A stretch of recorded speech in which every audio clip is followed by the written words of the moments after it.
हिंदुस्तान, हिंदुस्तान से लाया, हिंदुस्तान, सोने की चिड़िया। हाँ, डॉलर, डॉलर, सोना, हिंदुस्तान। भारत को सोने की चिड़िया जिस जमाने में कहते थे, वो बहुत पुराना जमाना था। अरब और ईरान के व्यापारी भारत से व्यापार करते थे। फिर वे माल लेकर यूरोप के देशों में जाते थे। इन व्यापारियों से जब यूरोप वासी सोने की चिड़िया का हाल सुनते, तो उनके मुंह में पानी आ जाता था। लेकिन उन्हें भारत पहुंचने का रास्ता नहीं मालूम था।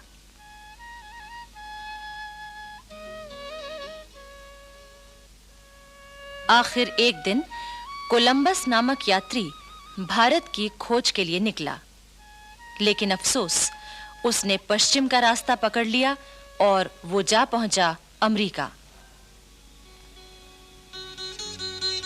बस लगभग इन्हीं दिनों पुर्तगाल से भी एक यात्री सोने की चिड़िया खोजने चला था। 22 मई 1498 को उसका जहाज मालाबार तट पर कालीकट पहुंचा।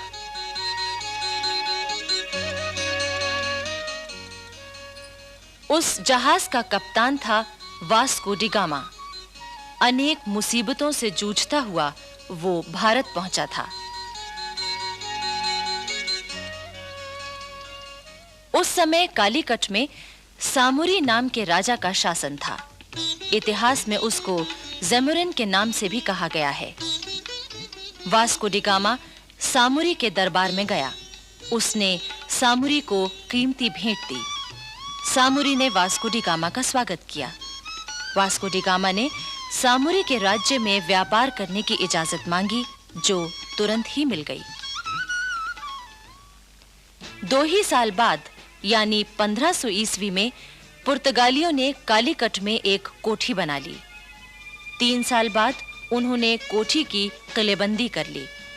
वहां अपने सिपाही नियुक्त कर दिए। बहाना ये था कि ये काम वो अपनी रक्षा के लिए कर रहे हैं। वहां एक फौजी अफसर अल्बुकर्क को किलेदार बनाया गया। दरअसल ये पुर्तगालियों की एक चाल थी।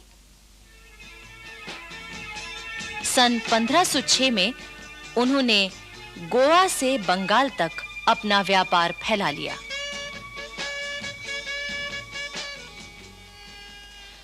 सत्रहवीं शताब्दी के प्रारंभ में हेक्टर नामक एक जहाज अंग्रेज व्यापारियों को लेकर भारत की ओर बढ़ने लगा।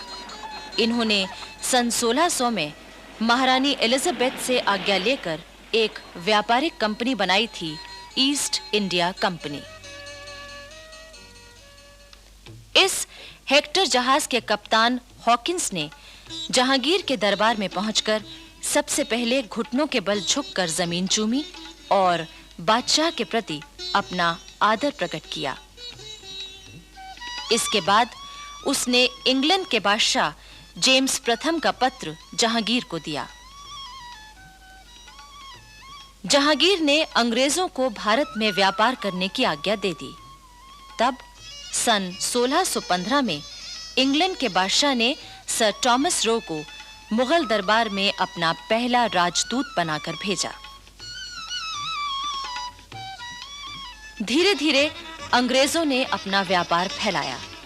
उन्होंने पुर्तगालियों की जड़ें कमजोर की, उनके जहाजों को लूटना शुरू कर दिया।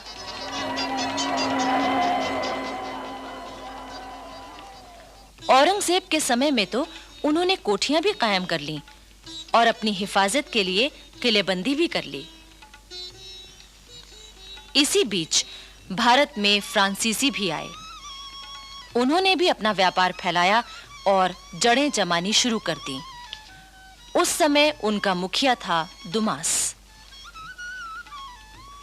औरंगजेब की मृत्यु के बाद मराठों ने कर्नाटक पर हमला किया। फ्रांसीसी कंपनी के मुखिया ने अपने सिपाहियों के जरिए कर्नाटक के नवाब की मदद की। मराठे हार गए। कर्नाटक और दिल्ली के बादशाह दोनों ने खुश होकर दुमास को नवाब की उपाधि दे दी। 2000 सवारों का सेनापति भी बना दिया। सन 1741 में दुमास की जगह डुप्ले नामक फ्रांसीसी कंपनी का हाकिम बन गया। ये बहुत चतुर सेनापति था। दरअसल डुप्ले पहला यूरोपवासी था जिसके मन में भारत में यूरोपीय साम्राज्य कायम करने की बात आई। डुप्ले ने उस समय के भारत की दो कमजोरियों का फायदा उठाया। एक तो ये कि यहाँ के देशी राजा नवाब आपस में लड़ रहे थे। दूसरे ये कि उस समय राष्ट्रीयता की भावना लोग भूल गए थे। डुप्ले ने इसी फूट का फायदा उठाया। अंग्रेजों ने भी इस नीति का फायदा उठाया। उन्होंने न सिर्फ फ्रांसीसियों को कमजोर किया बल्कि देशी राजाओं को लड़ाने और फिर उनमें से किसी एक की मदद करने की नीति अपनाई। बाद में उस मदद लेने वाले राजा को भी उन्होंने अपने प्रभाव में ले लिया। अब देखिए बंगाल में क्या हुआ। ये बात है 1755 की। उस समय बंगाल में नवाब अलीवर्दी खां का शासन था। अंग्रेजों ने अमीचंद नामक व्यापारी से मिलकर बंगाल पर हमला करने की तैयारी की, लेकिन बंगाल के शासक अलीवर्दी खां ने उनकी एक भी चाल न चलने दी। लेकिन अलीवर्दी खां बूढ़ा हो चुका था। उसने एक दिन अपने नवासे सिराजुद्दौला को अपने पास बुलाया। सिराजुद्दौला उस समय 24 बरस का था और वही अलीवर्दी खां का उत्तराधिकारी भी था। अलीवर्दी खां ने सिराजुद्दौला से कहा, बेटे, मुल्क के अंदर यूरोपियन कौमों की ताकत पर नजर रखना। रियासतों के घरेलू झगड़ों के बहाने इन लोगों ने मुगल शहंशाह का मुल्क और शहंशाह की रियाया का धन माल छीनकर आपस में बांट लिया है। इन तीनों यूरोपियन कौमों को एक साथ कमजोर करने का ख्याल ना करना। अंग्रेजों की ताकत बढ़ गई है। मेरे बेटे, उन्हें किले बनाने या फौजों को रखने की इजाजत ना देना। अगर तुमने ये गलती की तो मुल्क तुम्हारे हाथ से निकल जाएगा। अलीवर्दी खां की मृत्यु 10 अप्रैल 1756 को हुई और सिराजुद्दौला अपने नाना की गद्दी पर बैठा।